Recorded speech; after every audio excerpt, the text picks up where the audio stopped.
everyone, and welcome back to Sisterly. You're here with your co hosts, Rebecca and Olivia, Woo woo. and we are so excited to have you back with us for another episode.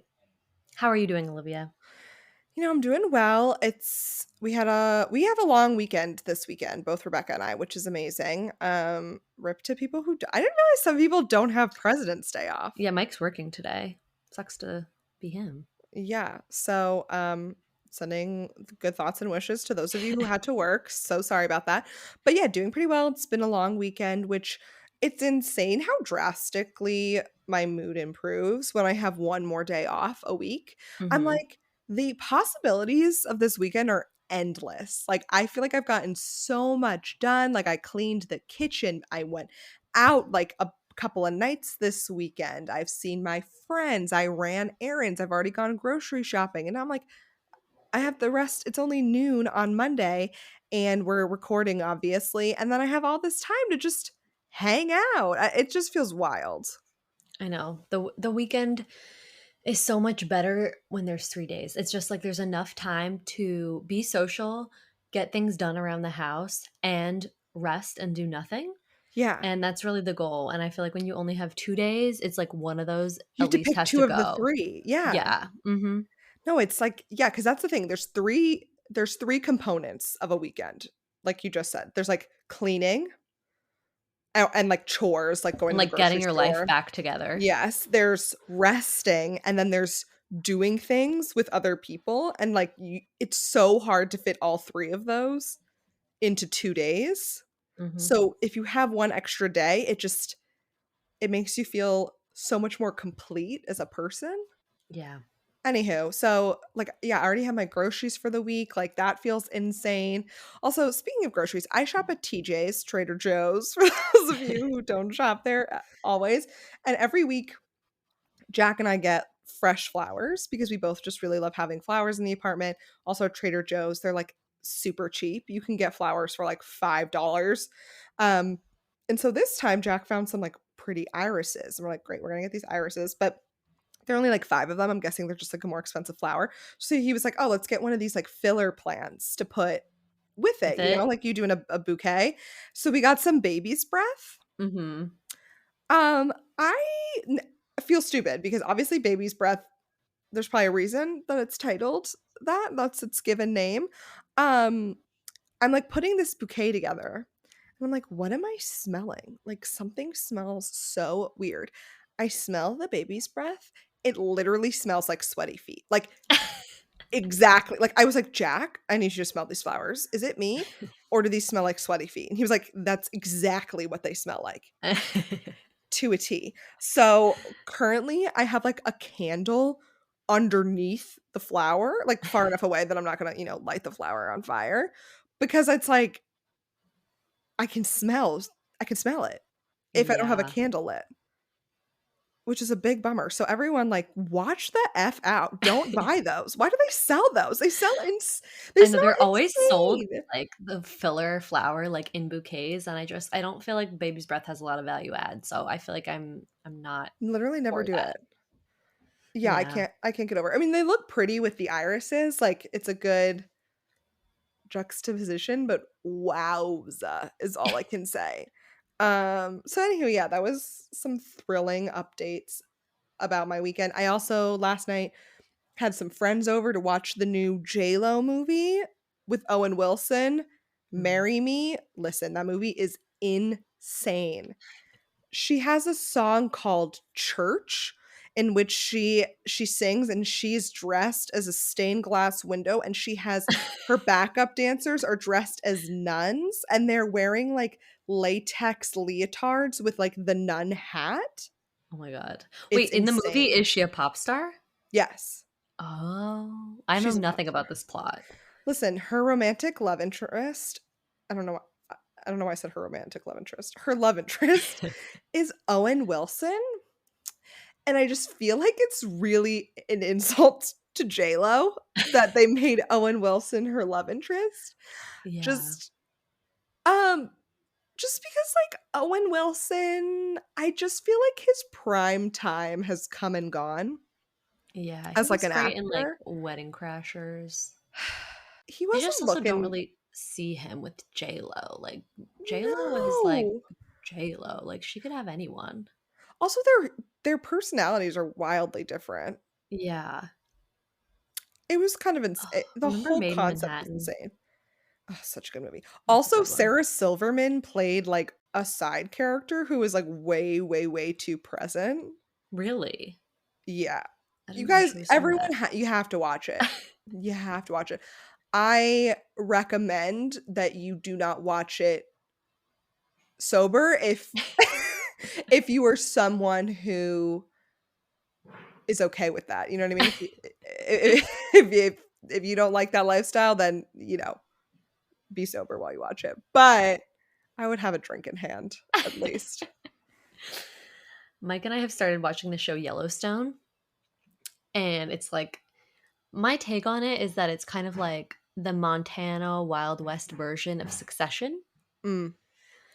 And we enjoy it. It's compelling, but at the same time as I watch, all I can think about is how much each character needs therapy. Oh, yeah, that's kind of rough. So, as we go through, there's a lot of, like male ego, like male rage, like men getting into fights, men like I don't know, just like yeah, Testosterone a lot of being thrown testosterone. around.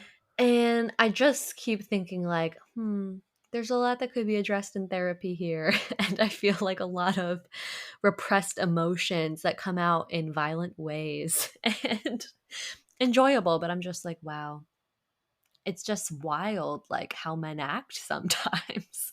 Yeah, it just really made me think like, wow, what a society we live in where we just like don't teach men how to express emotions in healthy ways, and then we like tell women they're too emotional, but it's like meanwhile it's because like men don't realize that anger is an emotion, and like that could be expressed in varying ways other than just like repressed silence or bursts of violent rage. But that's a story for another day. So Yeah. No, but you're so right. It's pretty crazy the different way we talk about emotions when it comes to men and women. But yeah, maybe we should do a whole other episode on that. yeah, probably. But anyway, it is a good show to watch. Like I am enjoying it, but I just can't help sometimes pausing and being like like, oh, we'll just be watching. I'll just be like talking over the scene to Mike. I'll be like, yeah, they really need therapy. Or like, yeah, wow, like a lot of testosterone happening. You're like, that could really just be worked through. Yeah, exactly. Like this could be handled in a number of different ways. But enjoyable. Really pretty landscapes. You love to see it, honestly. I feel like that with a lot of shows sometimes. I'm just like the plot depressing, but the visuals outstanding. Like Enlightening. Euphoria. Like I watched Euphoria last night. I will not spoil because we're Yeah, I getting haven't to the watched it yet. the two-part finale of the season. And Was it a good episode, though? it was a good episode. Okay, good. Yeah, I'm like left a little bit on my toes about some things, but Lexi really gets her moment this I'm really episode. glad that they, like, gave her more of a storyline this season. Also, just in general for Maude Apatow, the actress. Yeah, she does a really good job. She really gets her moment in this episode. And so does another character that I wasn't really expecting to get their moment in this episode. They have a moment, and it was enjoyable. We love to see that. Um, Also, just this is random, but wanted to just give a shout out to everyone listening. Because if you didn't see on our Instagram at Sisterly Pod, not so subtle plug, we made it to over 1,000 downloads of the podcast, and Rebecca and I are over the moon. We're so thrilled. So just wanted to give a shout out to all of you who have listened, who have gotten us to that number. We really love doing this every week, so we're glad that there's some of you out there listening, tuning Yeah, in. that's so exciting. And as we keep going, if you have suggestions of things that you want to, talk about, people you're interested in us speaking to, let us know. Hit us up in the DMs, hit us up at our email, sisterly.contact@gmail.com. I feel like our favorite episodes are the ones that we've gotten feedback on, like Mhm. people who've wanted us to record them or are interested in something specific. And are like, it would be cool for you to talk about this. So keep hitting us up. Yeah, we love it. So for this week, our topic is on manifestation versus affirmations. and sort of what those things are, what do we believe about them, and just like some background about both of them. Yeah, and if you don't know what manifesting or affirmations are, that's okay. We're going to kind of talk about what they are in this episode too, and because they're kind of words that I feel like you hear Like thrown buzzwords. around lately. Yes. And this also, not to tie back to Euphoria for the 80th time, but a lot of this kind of came up for me w- um when watching a Euphoria episode, which we talked about actually in one of our previous podcasts, was that scene, and I can't remember what the like character's name is, but it's with the actress like Barbie Ferreira. Oh, cat. Cat, and they're talking about, like, it's this scene where they're just screaming at her to kind of, like, be happy, like, Oh, yeah, like be toxic confident. positivity. Yeah, it's like toxic positivity, and sometimes I feel like when we talk about, like, manifesting or these other buzzwords, it feels a lot to me like people just shouting, like, the way to be happy is by just being happy. You know what I mean? It's Yeah. like just positive mindset and everything will be, like, Hunky dory immediately. amazing, and so I think we're gonna kinda get into that today of, like, is that what manifestation and affirmations are? Like, is it just toxic positivity, or are there parts to either of them that are beneficial, or ways that you can kind of incorporate them into your life, if at all? So we're gonna get into all of that today. Yeah. So, in case you don't know what manifesting is or manifestation, we have looked up some internet definitions. And basically, manifestation is the practice of thinking aspirational thoughts with the purpose of making them real. Another definition says that manifestation is bringing something tangible into your life through attraction and belief, i.e., if you think it, it will come. So it's just kind of this idea that if you're putting these thoughts out into the universe, that they're going to actually bring that thing that you've been thinking about into your life. Yeah, I feel like a lot of times when I hear about manifestation, the universe also becomes like A a part of it. person.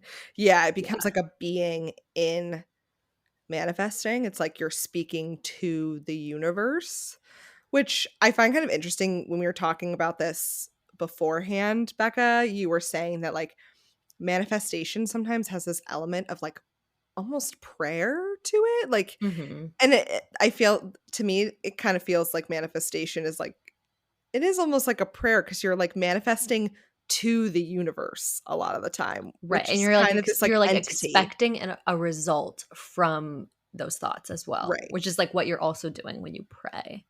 Yes. So it's just like an interesting similarity between like something that's I feel like really not supposed to be religious to like kind of a Hmm. religious connection Concept. there. Yeah. Yeah, like it kind of comes back to that same idea of like speaking to a higher being that's going to bring you something else. Yeah.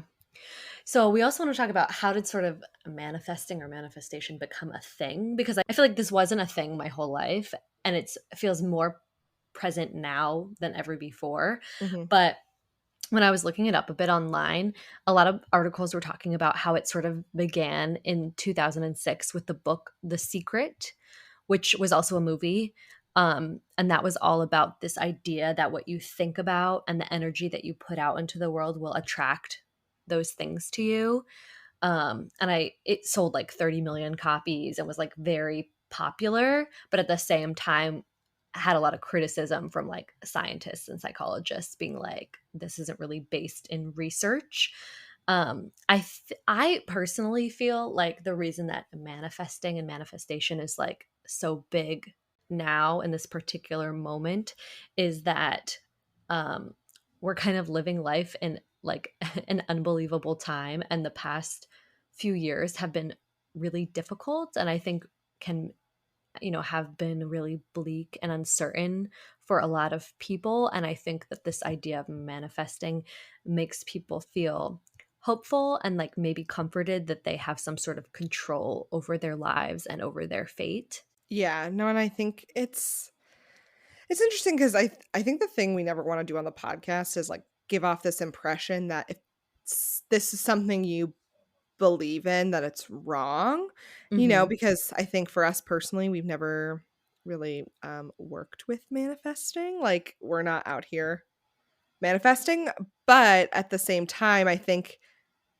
in our perspective, it's kind of like sometimes I think it brings in this element of like toxic positivity, like we were talking about. If it's like, if you just will it hard enough, like it will come back to you, and takes out a lot of the like random chance things out of your control circumstances of the world Right. that we live Society, in. like systemic inequalities, like things that can just actually prevent things from happening that have nothing to do with you wanting it hard enough. And in some of my research on this like concept, there's been like psychologists and other scientists who have expressed like some concerns with the idea. One is that, it doesn't, the idea of manifesting like doesn't always take into account people whose thoughts can inherently be negative or aren't necessarily inherently positive. So like people who have anxious thoughts or depression or compulsive thoughts or other mental health issues that can actually make it difficult to have positive thoughts all of the time, and could actually make a person worry that like, oh, because I think these things they're true, or because I think these things, I'm willing these things into the world. And I feel like it could make a person feel like they're doing something wrong, or Yeah, that, like, and so I think it's important to note that that concept doesn't necessarily take into account what people's mental states are, or the fact that sometimes your thoughts aren't like your thoughts can get a little bit out of control. Like your thoughts can be totally. Yeah. influenced by other things. And sometimes the thoughts in your head are different than like the truth, or it can Mhm. just be like, insecurity or things in your mind. And so it's important to sort of note that distinction. Yeah, because I feel like sometimes they can get into this level of, now all of a sudden you're being punished for not having positive enough thoughts, or like sending out the right amount of like positive energy, because you physically can't. And now Mhm. good things aren't going to come back to you because you're not like willing them enough. Yeah, exactly. Um, because I think, in if you are someone that suffers from mental health diseases, like sometimes your mind can get into a very negative place. Doesn't mean you want it there. It doesn't mean that you only want negative things to come back to you, Right. but And I that's just also don't how it think it means that works. you're like attracting negative things by having Right. negative thoughts. It's like you might be very actively working against those and working to improve how you think about yourself or how you think about things. And yeah, I think it's important for people to know that you're not attracting those things because of just how the chemicals in your brain work. Yeah. And so I think you can probably gather from the way that we're talking about it that manifestation is not necessarily something that we believe in or Subscribe to. subscribe to. Yeah. Yeah. But I also think too, like this is part like one of the parts of the podcast that I love the most, is that that doesn't mean it has to be everybody's opinion. And if you have a different opinion, definitely let us know, because or like if manifesting is something that you do and you find it to be helpful, would love to hear, you know, ways in which that works for you. But I do think the science proving that there can be negative impacts by kind of forcing this idea that manifestation works for everyone is like pretty sound. I think that Yeah. um there's just no evidence to say that it works like universally, or Right, or that it um provides, like, concrete results, and, another thing that I saw when I was sort of looking it up some more is that, um, some psychologists have said that, manifesting and, like, the idea of positive thoughts can bring you peace or calm, like, in the short term, because it makes you feel like, you're putting good things out there, it might feel nice in the moment, but without action or motivation to then make those things happen, it can feel pretty fruitless, and it can also like allow people to not really move forward and just kind of stay where they are. And then they can become discouraged that these things aren't happening, as if they're not wishing it sort of hard enough. And I think Olivia and I are both people who believe a lot in like goal setting and in like going Mhm. after what you want. And I think there's a difference in sort of being like, okay, I have in my mind that I want to achieve this thing, or that in 3 years, I want this to happen for me. And you can surely put those thoughts into, the universe, or say them out loud, or write them in a journal. But then also requires the steps of, okay, what actions can I take to make sure that that goal is achieved? Like, what do I need to do to get that job, to figure out how to be in a relationship, to improve my mental health, to be more successful? Like, you have to take steps on your own to then follow up that idea that you have for yourself. Right. And I think one thing that Rebecca and I do both subscribe to is the idea that positive self talk can improve a lot of things in your life. And that's where I think we get into the like affirmation piece of this conversation. And, I think the key difference between manifesting and affirmations is that manifestation is this idea that there's like the universe coming into play to kind of give back the energy you give it. And affirmations is very much all about you and your own personal mindset and using it as a tool amongst other tactics to create like a more positive life for yourself.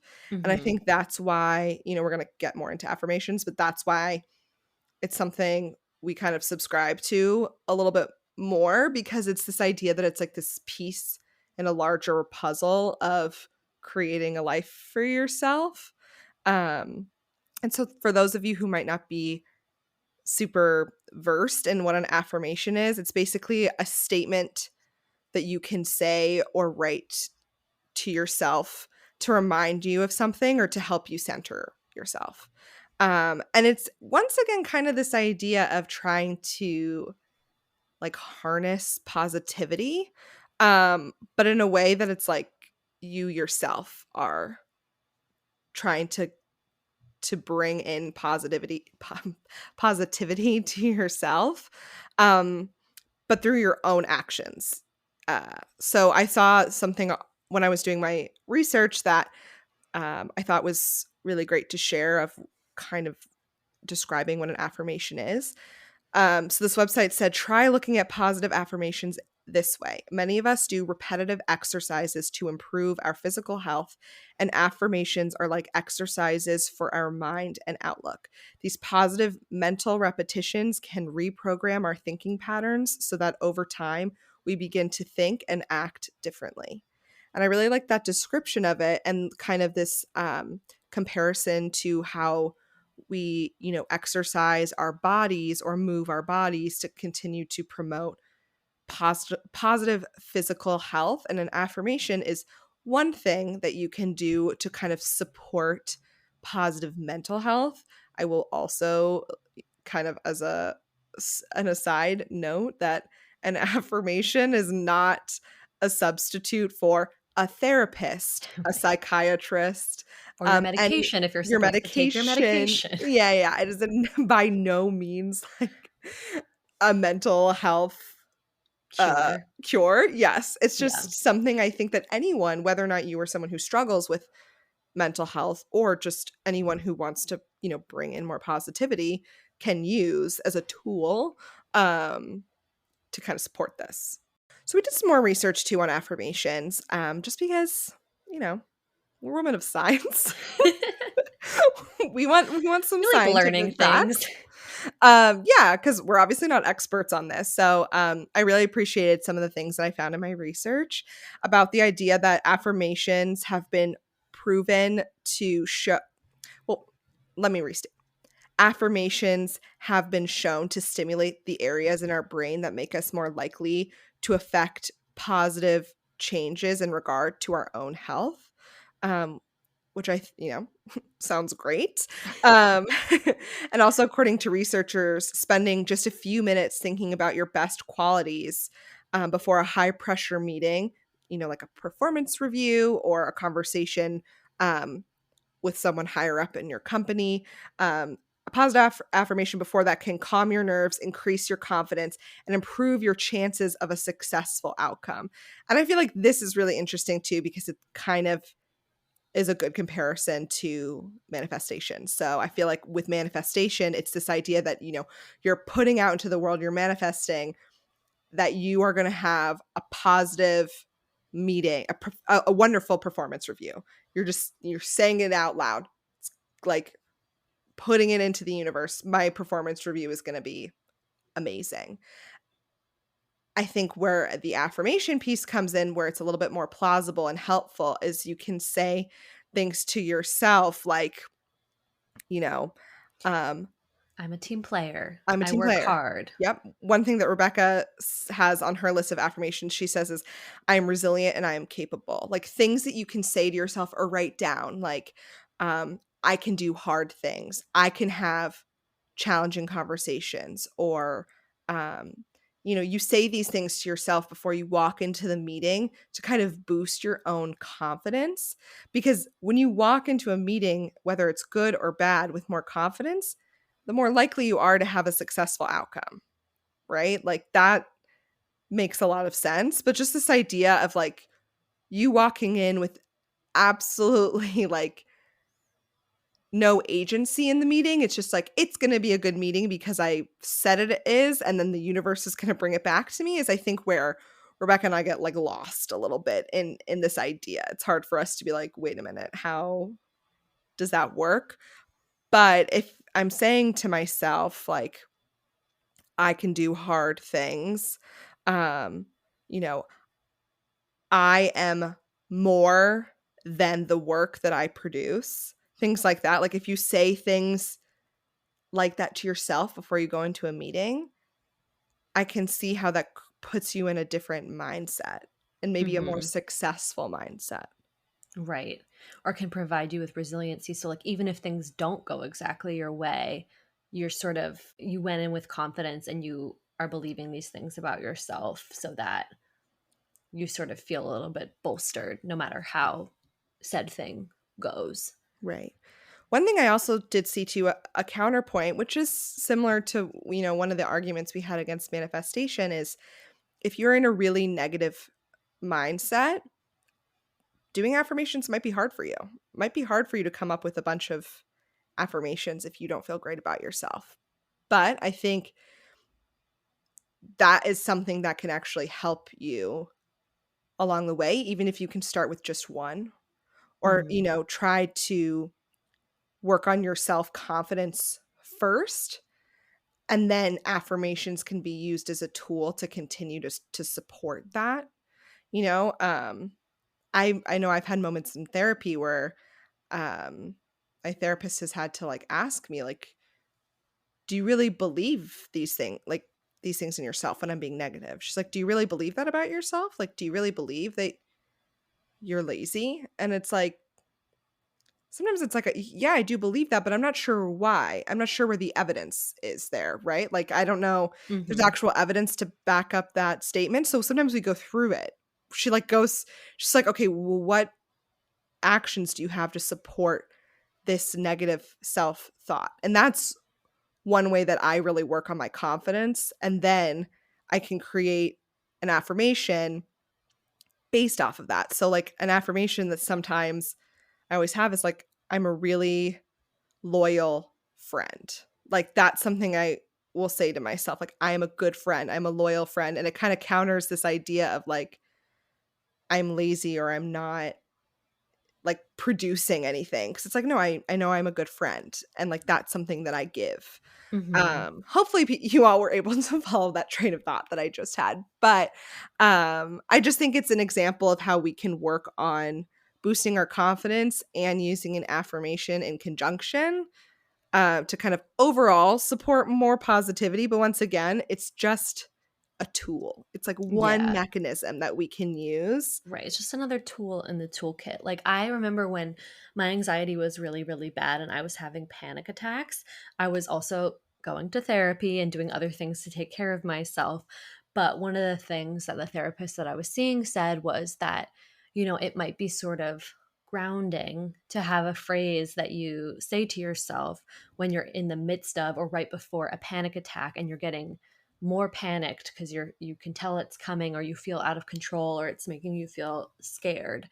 And she was like asking me about what was the scariest part about my anxiety. And for me, the scariest part about like panic attacks or that leveling of anxiety was feeling like it would never go away. Like when it started, like a panic attack starts, it feels like, oh my gosh, it's never gonna end. Like this is gonna be my life now. Like I'm just gonna always feel this panicked and stressed. And so she told me to think about phrases that would help me in the moment remember that this wouldn't last. And so, we had phrases like, this too shall pass, which is like a common phrase people use for lots of reasons. Or the phrase, I have been through this before and I'm still here. And it would help me in the moment when I would feel like dizzy or panicked or like my heart is racing and like everything's falling apart to just be like, you know what? I recognize what this is. I've dealt with it before. It always ends and I'm always fine. And then it gave that feeling of fear less power over me. Yeah, I think that's a great one. I like to use a lot of affirmations where it's like it's almost like fill in the blank. So I like to use things like I am more than, and sometimes it kind of depends what I'm feeling. So sometimes I'll have insecurities about my weight. And I'll just say to myself, I am more than my weight. I am more than my pant size. I am more than my dress size. Or I'll say things too like, I deserve happiness despite the fact that I feel like I don't look good. Just, I still deserve happiness. I still deserve to enjoy this moment. I still deserve to enjoy my life, even if I'm unhappy with my pant size. And I feel like I like that one for me a lot too, because it's not really like I'm not gonna fix the problem in this moment of how I feel about my outfit or how I feel about how I look, right? Like I'm probably not gonna have a 180 mindset change before I go out to dinner that I actually love how I look.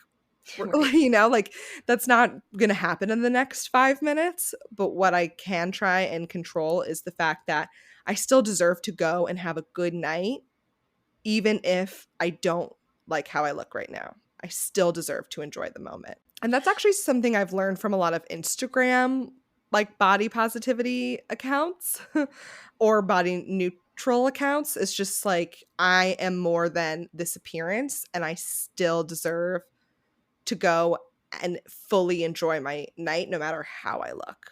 And that one I Mhm. find really helpful. Yeah. Another one I like is a phrase that I learned from Brene Brown, but it says, I'm here to get it right, not be right. And I think it's a nice like affirmation or motto to have when you're going into a conversation where you feel like you're either in an argument or you're feeling defensive. So if I'm like going into something where, you know, I'm having an argument or someone has said something to me that like I've done something to make them feel a certain way or they're upset with me for some reason, my instinct a lot of times is to be defensive and like why, I didn't mean that or like what my intention was or whatever. And it's a good way to remind myself that the purpose is to understand and to get it right, not to just be right. Yeah, I love that one. Another thing that helps me sometimes is I often worry a lot about what other people think, how other people are feeling. I feel very much responsible for other people's emotions. And sometimes I need to just remind myself that that's not my responsibility. So I like to tell myself a lot like, there are only so many things that I'm in control of. Hmm. Like this is not my responsibility. Like I can only control my own emotions or my own actions. I am not responsible for everyone else's emotions. And it's kind of developed out of a former phrase that I still like it, but for those of you who know the serenity prayer, which they use in a lot of things. I think they use it in AA, they use it in a Hmm. lot of different places, but it's just this prayer that says, God grant me the serenity to accept the things I cannot change. I think then it's like there's more to it, but I always just liked that first part. And then I think it's the courage to change the things I can and the wisdom to know the Wisdom to know the difference. difference. Mhm. Yeah, but I always just liked that first part, which just says, God grant me the serenity to accept the things I cannot change. And whether or not you believe in anything, I just like that line of just allow me to know what is in my control and what is not, and like be at peace with that. Mhm. Because that's always been hard for me. So that's something I try to say to myself a lot. Okay, so that's a summary of our thoughts around manifestation and affirmations. I think overall, a key takeaway for us is just the power of affirmations as a really great tool in your toolkit, to create kind of just a more compassionate and happier mindset. Once again, things that Rebecca and I fully subscribe to are therapy, working with a psychiatrist, you know, making sure that you take anything that your doctor recommends to create a better chemical balance if that is what is needed. Mhm. We support Taking all care of of your those things. body. Taking care of your body, surrounding yourself with good people. I mean, there's like a million things that um all make up our overall mental happiness, but we just think that affirmations are a cool part of the toolkit. I used to Mhm. always like roll my eyes when my therapist would talk about a toolkit, and like here I am like, think about your toolkit. Yep. But I really, it is a thing, and it's just um one part that can be really helpful. So we definitely want to know what your thoughts are though too. So hit us up in the DMs whether or not you agree, disagree, somewhat agree. Have a totally Whatever. different concept for us to consider we haven't even thought of. Yeah, we always love to hear your thoughts too. So please head over to @sisterlypod on Instagram. We also are going to be working on a TikTok, ladies Yep. and gentlemen. So you can follow us on TikTok as well @sisterlypod. By the time this goes out, who knows? We might have a TikTok out there. We might not yet, but we're working on it. So look out for that. We really hope you enjoyed today's episode. We can't wait to talk to you next week. And until then, we hope you have a great one.